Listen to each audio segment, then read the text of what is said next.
Alhamdulillah wassalatu wassalamu ala rasulillah. Amma ba'du. Bukunya dibuka, mulai kita bagian awal. Kalau di saya halaman 2 dari Bismillahirrahmanirrahim.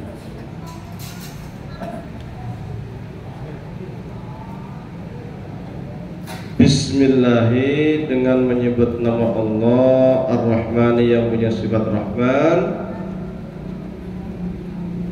Ar-Rahimi yang punya sifat Rahim. Kata Rahman dan Rahim ini terjadi beberapa perbedaan pendapat di kalangan para ulama.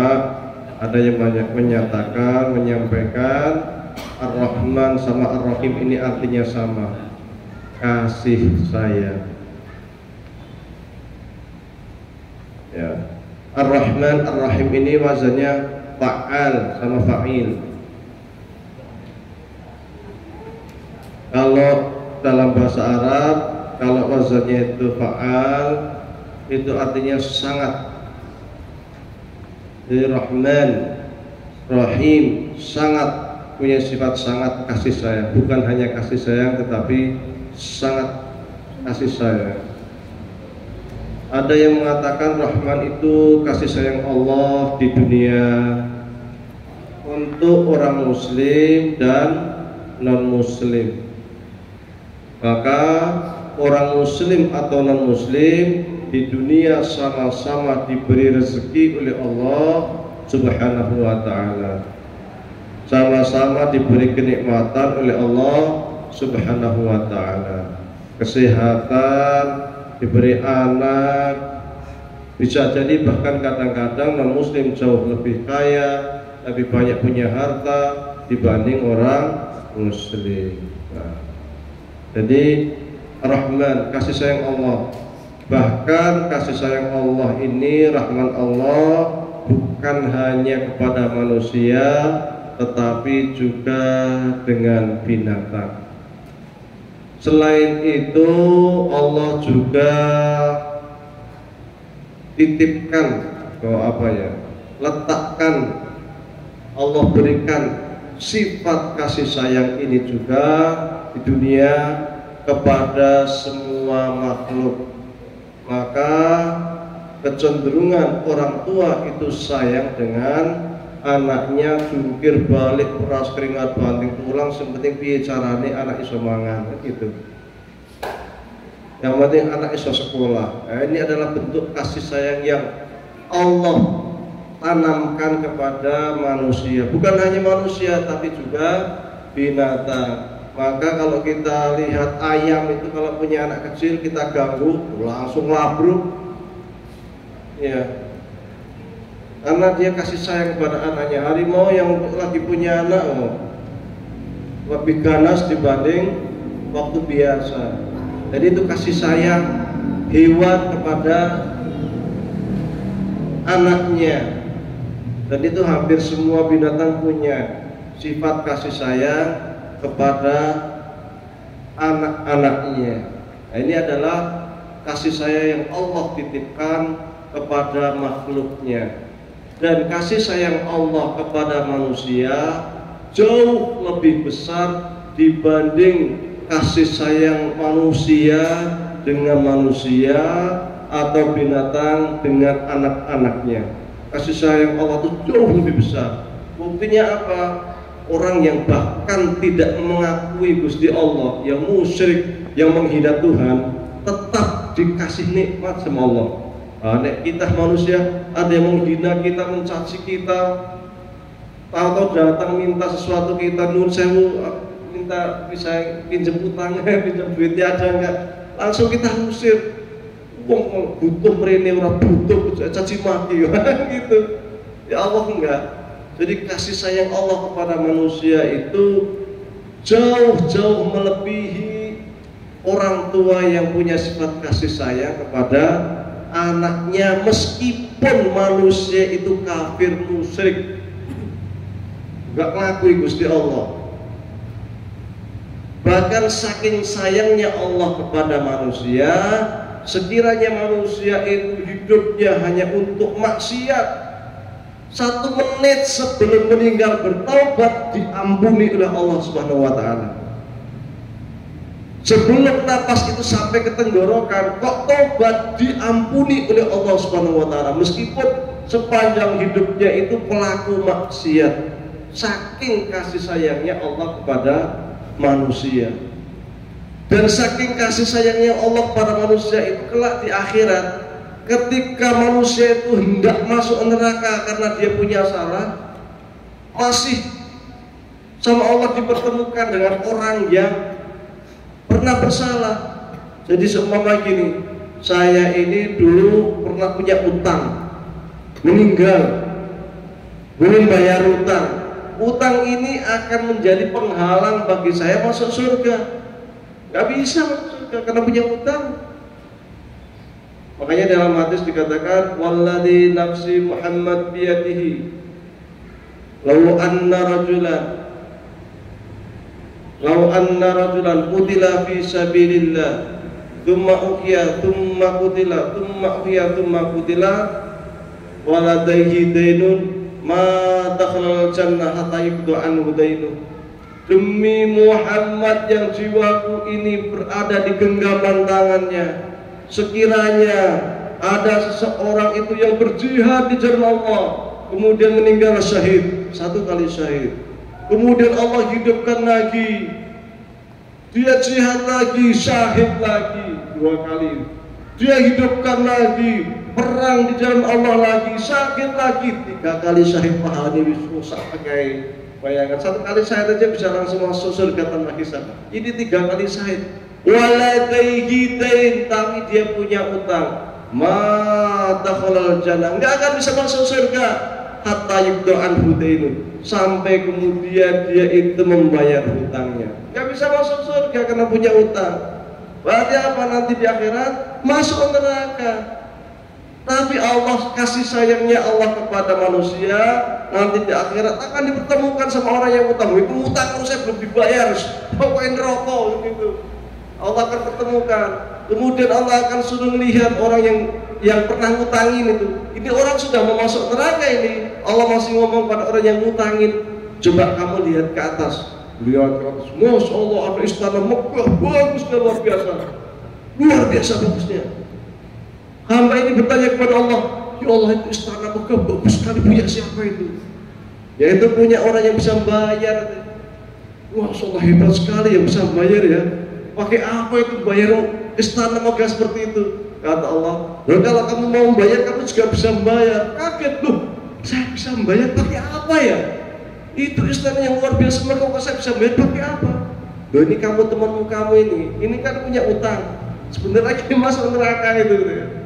Kalau kamu mau maafin temanmu itu, maka itu istana milik kamu. Masih dipertemukan, masih ditawarin seperti itu. Saking tidak inginnya Allah itu hambanya masuk neraka. Nah, kalau tidak, aku itu duit pas-pasan, pas saya butuh tak butangi, malah saya tagih gak karu-karuan, malah menghina mencaci. Wegah pokoknya masuk neraka lah. Kalau usah nggak istana masuk neraka gitu. Tapi kalau hamba, wah istana ini, kalau saya pilih ini aja ada sama-sama masuk surga. Saking pengennya Gusti Allah itu tidak ada hamba yang masuk neraka.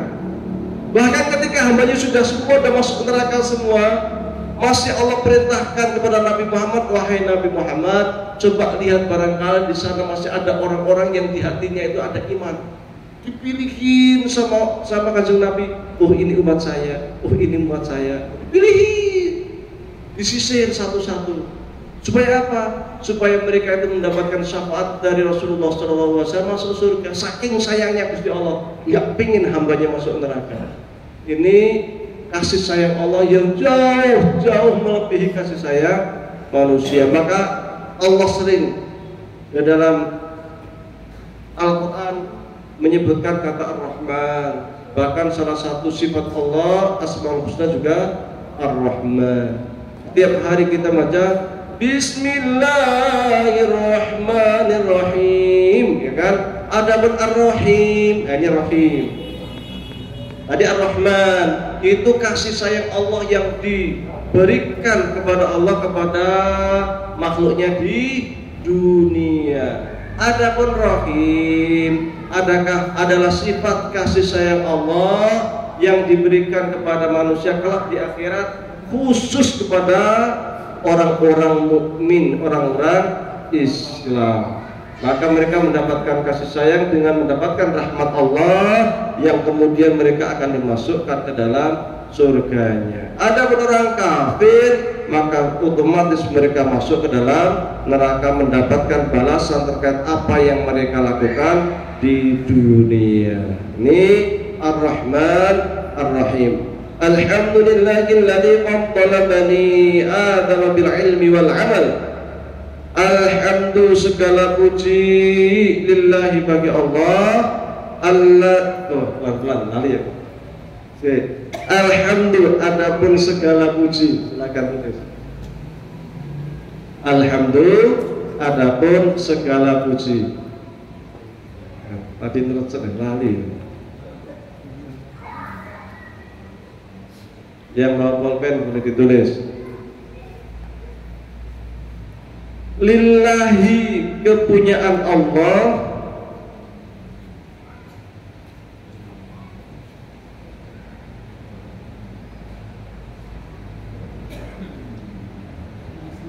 lillahi, kepunyaan Allah, alladzi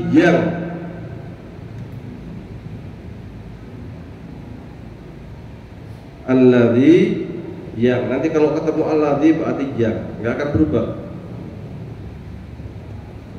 Faddala, memberikan keutamaan. Faddala, memberikan keutamaan.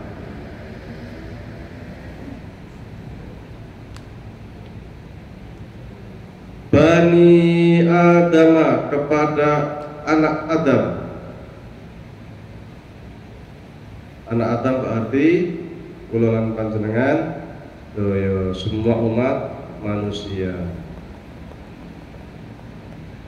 Bil ilmi, dengan ilmu.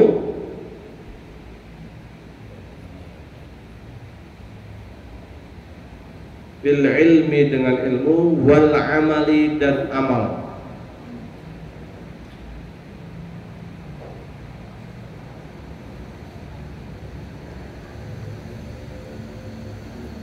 Ala jami'il alami, atas seluruh alam.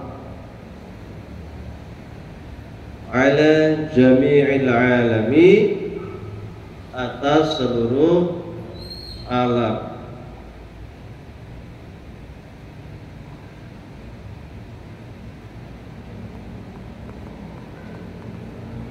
Wassalatu, dan sholawat.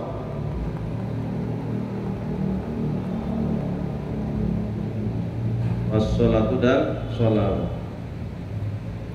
Wassalamu, dan keselamatan.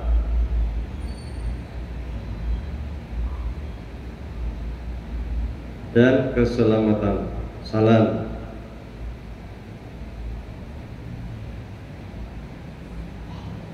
Kalau kecepatan boleh interupsi. Ala Muhammadin, kepada Nabi Muhammad. Atau ala itu artinya atas ya.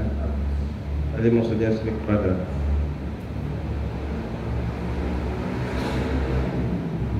Sayyidil Arabi, tuannya orang Arab.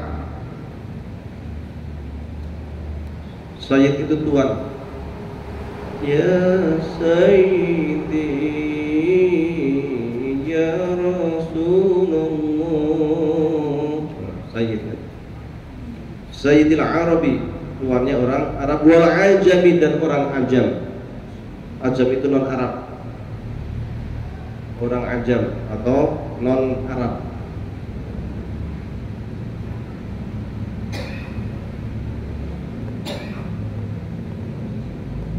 Wa ala alihi, dan atas keluarganya. Alun itu keluarganya. Makanya ada istilah alul bait.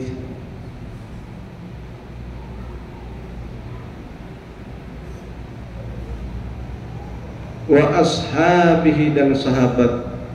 Sahabatnya.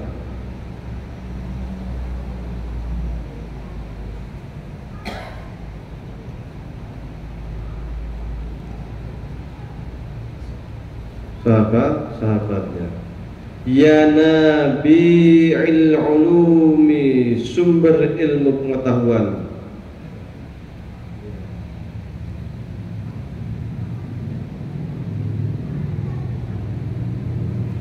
Sumber ilmu pengetahuan. Wal hikami, dan hikmah.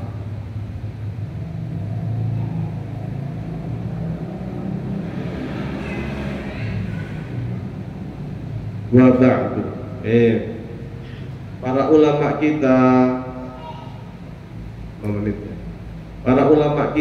ketika menulis buku, baik terkait dengan buku ilmu agama, akhlak, astronomi, fisika, dan lain sebagainya, selalu dimulakan dengan tahmid. Bisa dibuka misalnya kitab Al-Qanun fit Tibb, itu buku kedokteran karya Ibnu Sina, itu dimulakan juga dengan tahmid, padahal buku kedokteran.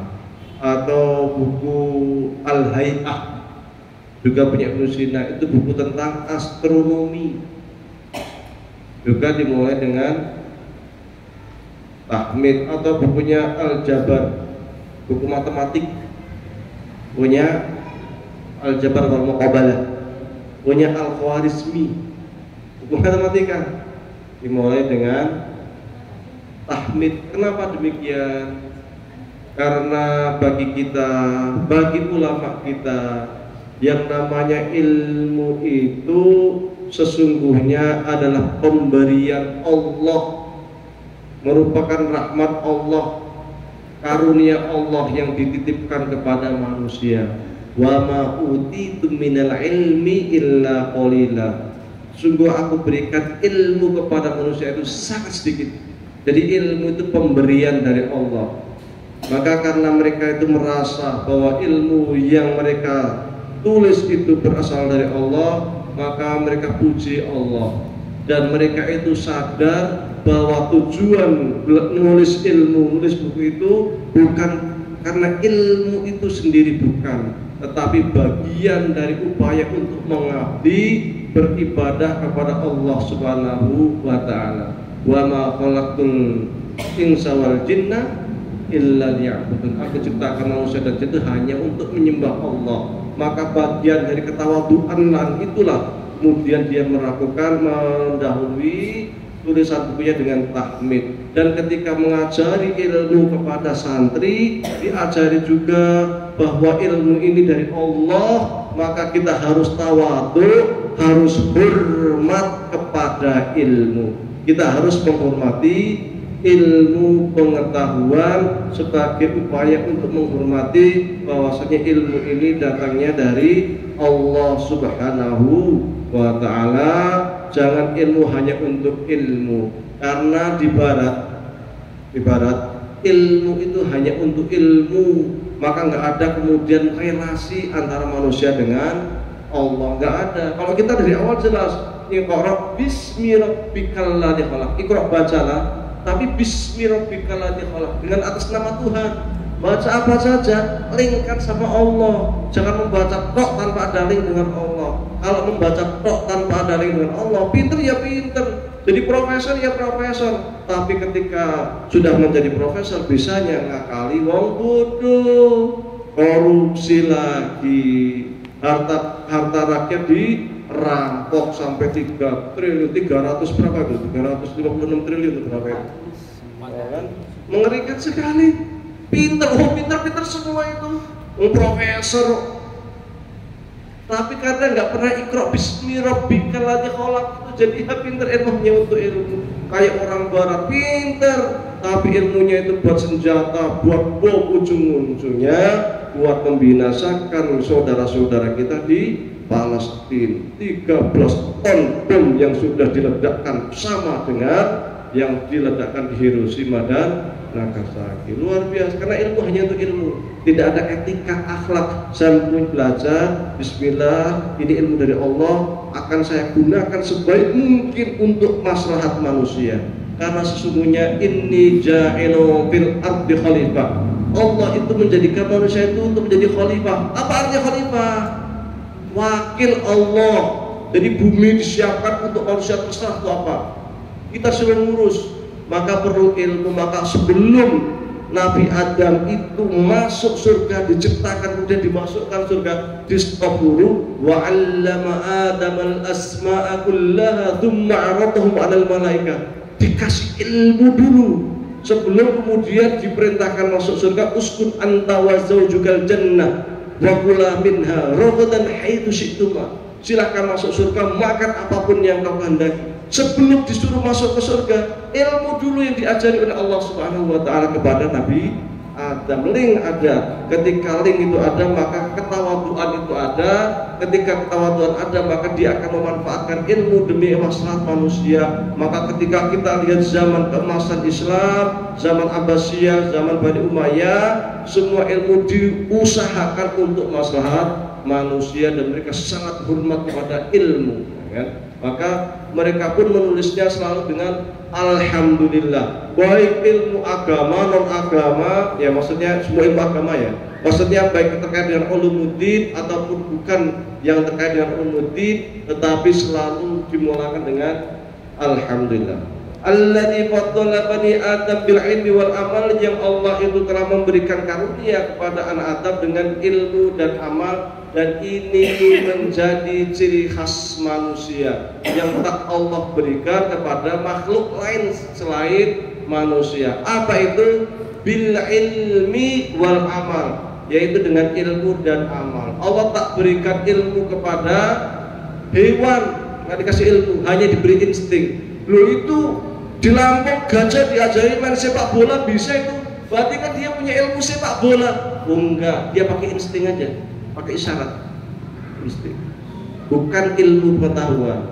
Ilmu itu khusus kepada manusia Allah berikan. Wal amal, dan amal, etika, akhlak, itu diberikan hanya kepada manusia. Maka kita harus pegang kuat-kuat al ilmu wal amal, namun selalu kita kaitkan dengan bismi rabbikal ladzi khalaq, yaitu keterikatan manusia dengan Allah. Ala jami'il alami, kepada semua alam. Di dalam surat Al-Fatihah akan sedikit ya.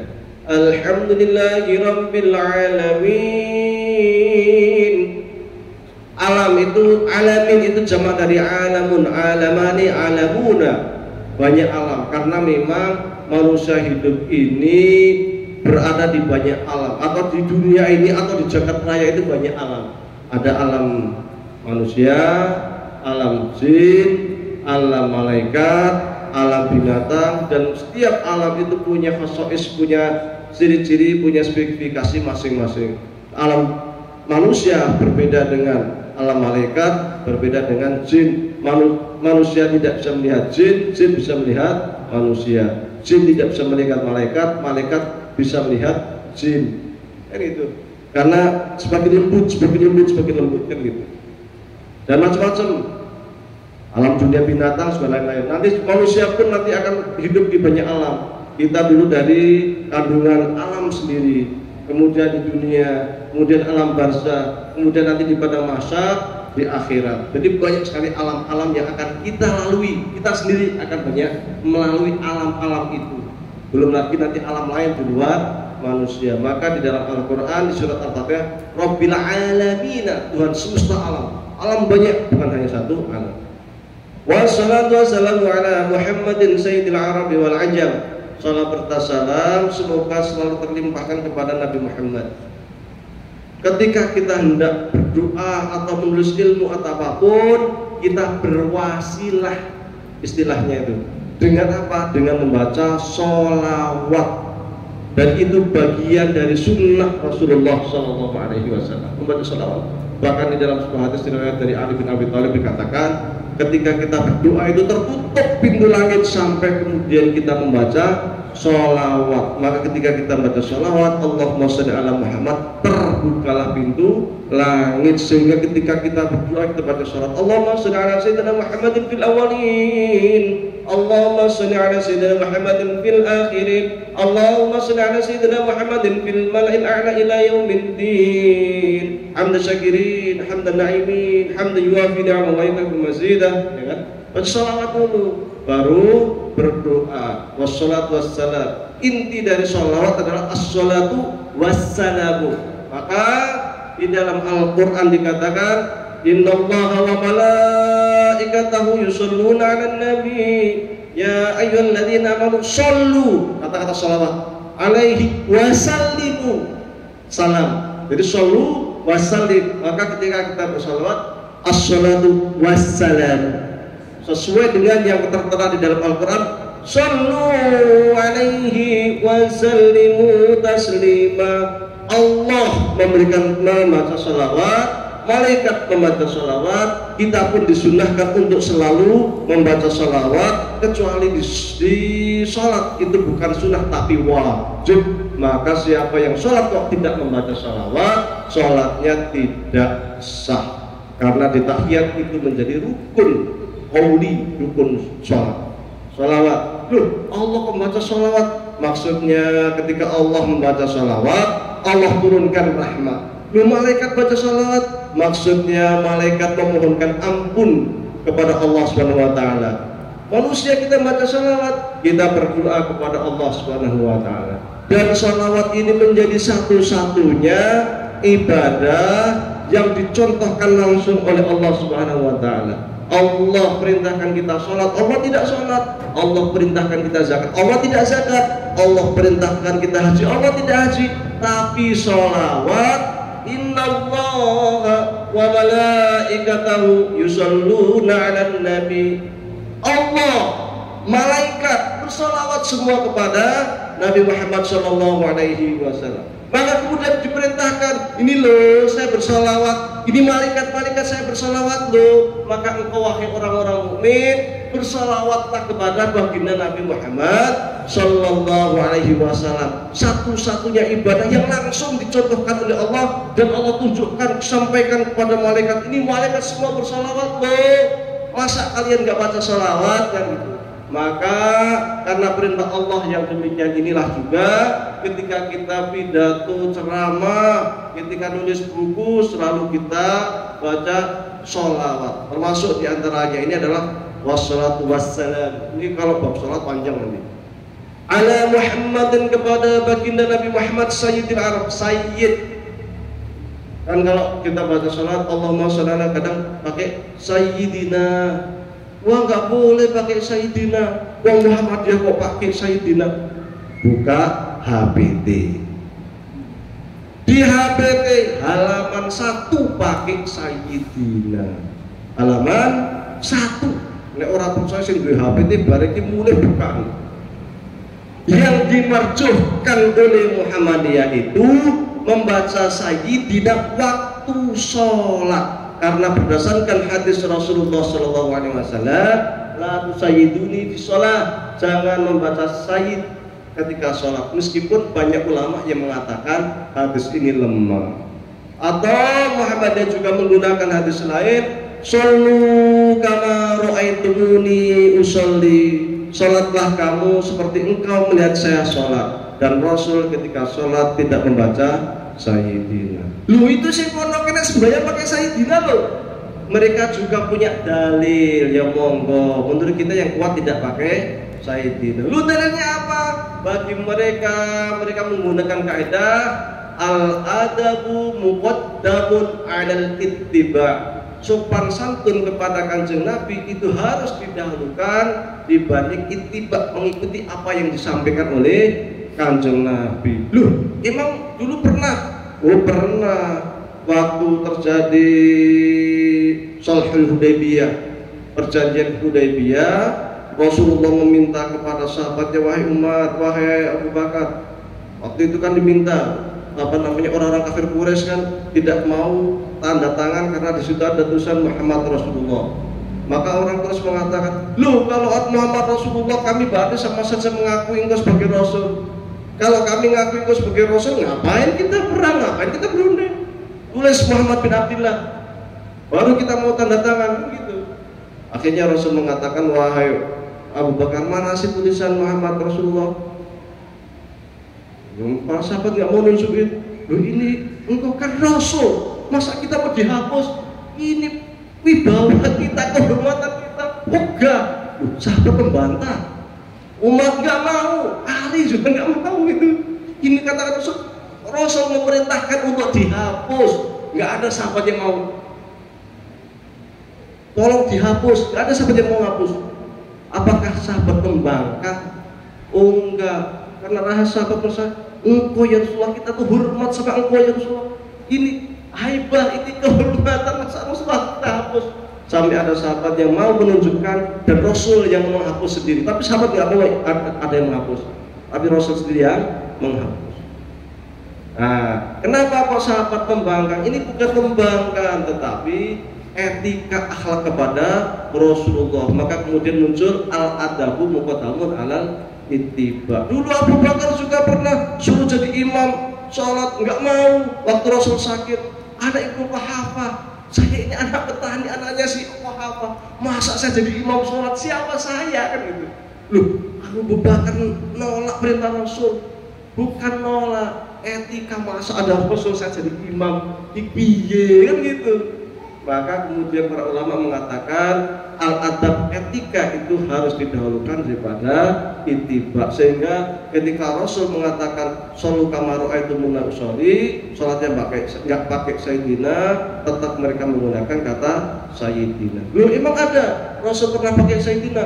Rasul pernah mengatakan ana sayyid ibni Adam, saya ini sayyidnya Ibnu Adam. Rasul sendiri menjuluki dirinya sebagai sayyid Ibnu Adam. Maka kemudian mereka ketika sholat pun menggunakan Allahumma sholli ala Sayyidina Muhammad. Jadi mereka punya dalil, jangan disalahkan. Tapi menurut kita yang kuat tidak pakai Sayyidina berdasarkan hadis Nabi sallallahu ra'aitumuni usolli, dan berdasarkan kaidah usul yang mengatakan al-aslu fil ibadah at-ta'abbud wal ittiba'. Prinsip dalam ibadah adalah mengikuti apa yang disampaikan oleh Kanjeng Nabi Muhammad SAW. Wala alihi, salawat doa itu juga kita sampaikan kepada keluarganya Kanjeng Nabi, sahabatnya juga sahabatnya Kanjeng Nabi Muhammad SAW, yang mereka semuanya itu merupakan sumber ilmu, pengetahuan dan hikmah. Maka Rasul mengatakan ashabi kan nujum, sahabatku itu bagikan bintang-bintang di langit. Bi ayyihi maqtadaitu ihtadaitum, siapapun yang engkau teladani dari sahabat itu pasti akan memberikan petunjuk kepadamu. Jumlah sahabat sangat banyak, kisaran 124.000, tetapi semua ini memberikan petunjuk. Merem Abu Bakar, ambil sejarahnya, baca, luar biasa. Umar bin Khattab, luar biasa. Yasir, Ammar, Aisyah, Rufaidah, banyak sekali para sahabat. Anda merem, Anda ambil, lihat sejarahnya, pasti akan memberikan petunjuk dalam kehidupan Anda. Sehingga ahlu sunnah wal jamaah berpendapat bahwa semua sahabat itu udul, dapat dipercaya, semua perkataan dapat dijadikan sebagai timbangan di dalam hujjah dalam hukum syariat. Aqulu qouli hadza, mudah-mudahan bermanfaat. Namun sebelum kita tutup, kita doakan kepada saudara-saudara kita yang di Palestina, yang sekarang sedang berjuang untuk mempertahankan tanah mereka, mempertahankan Masjid Suci Al-Aqsa, supaya mereka diberi ketetapan hati, diberi kemenangan, diberikan keteguhan, diberikan kesabaran. Mudah-mudahan Allah tinggikan kalimat Islam, Allah tinggikan derajat kaum muslimin, Allah berikan atau kembalikan Masjid Suci Al-Aqsa kepada kaum muslimin. Ikuti saya. Allahumma salli ala Sayyidina Muhammadin. Allahumma salli ala Sayyidina Muhammadin. Allahumma salli ala Sayyidina Muhammadin yusabbitu bihi aqdama mujahidil Filistiniyin wa yu'li bihi al-Islam wa yu'izzu bihi al-muslimin wa yansuru bihi ala al-yahud a'da'aka wa a'da'ad-din. Allahumma shattid shamlahum wa farriq jam'ahum wa farriq tadbirahum wa zawil dawlatahum. Allahumma arham ummat Muhammad sallallahu alaihi wasallam birahmatika ya arhamar rahimin. Jadi kalau saya terjemahkan begini, ya Allah, dengan sholawat ini ya Allah, atas nama Nabi-Mu ya Allah, tsabbit bihi aqdama mujahidil Filistiniyin, kuatkan, teguhkan para pejuang Palestina, wa yu'izzu bil Islam wa yu'li bil muslimin, tinggikan derajat Islam dan kaum muslimin, wa yansuru bihi 'alal yahud a'da'aka wa a'da'ad-din, ditolonglah mereka dari musuh-musuh mereka, orang-orang Yahudi yang merupakan mereka itu adalah musuh-Mu ya Allah dan musuh agamamu. Allahumma farriq jam'ahum ya Allah, cerai berikanlah mereka. Wa farriq jam'ahum, wa farriq jam'ahum, pecahkan mereka. Wa farriq tadbirahum, kembalikan makar mereka. Wa zawil dawlatahum, dan binasakan negara mereka. Biasa saya baca ini, doa ini saya buat sendiri. Saya biasa baca ke santri-santri saya setiap pagi dan petang. Allahumma sholli ala Sayyidina Muhammadin yuthabbitu bihi aqdama mujahidil Filistiniyin wa yu'izzu bihil Islam wa yu'li bihil muslimin wa yansuru bihi 'alal yahud a'da'aka wa a'da'ad-din wa yushattitu bihi jam'ahum wa yushattitu bihi shamlahum wa yufarriqu bihi jam'ahum wa yufarriqu bihi tadbirahum wa yazulu bihi dawlatahum ilal jihad ila Allah lil muslimin ilal jannatil lati wu'idal muttaqun. Yang akhir itu ilal jihad, menuju jihad, panggilan jihad, nida Allah lil muslimin, yang merupakan panggilan Allah kepada seluruh kaum muslimin. Ilal jannatil lati wu'idal muttaqun, menuju surga yang telah Allah janjikan kepada kaum muslimin. Aku lupa lihat astaghfirullah wa lakum. Assalamualaikum warahmatullahi wabarakatuh.